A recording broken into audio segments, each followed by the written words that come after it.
Jean-Jacques Dessalines est plus qu'un héros national. Il est le père fondateur d'une nation libre. Aujourd'hui, découvrez son histoire inspirante.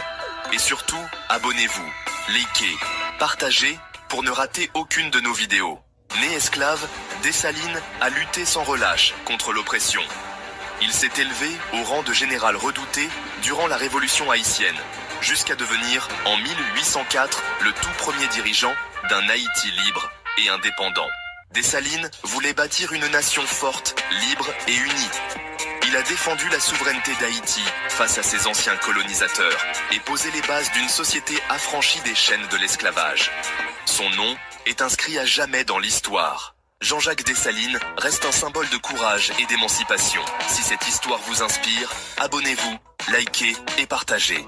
Rendez-vous pour une nouvelle vidéo sur l'histoire et la culture d'Haïti. Super, abonnez-vous, likez, partagez. Jean-Jacques Dessalines, héros de l'indépendance haïtienne, a fondé la première république noire libre. Mais 2 ans après la proclamation, il est assassiné, trahi par ceux-là même qui l'avaient élevé. Après l'indépendance en 1804, Dessalines tente de reconstruire un État fort.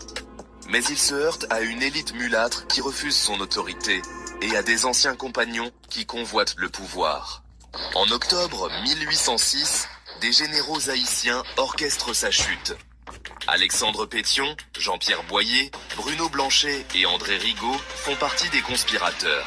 Ils s'unissent en secret contre lui, profitant de tensions sociales croissantes.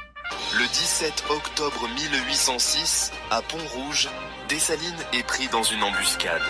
Il est fusillé et son corps mutilé. Le silence tombe sur celui qui avait libéré son peuple. Jean-Jacques Dessalines, libérateur d'un peuple, trahi par ceux qu'il croyait frères. Une page sombre de l'histoire haïtienne, mais qu'il ne faut jamais oublier.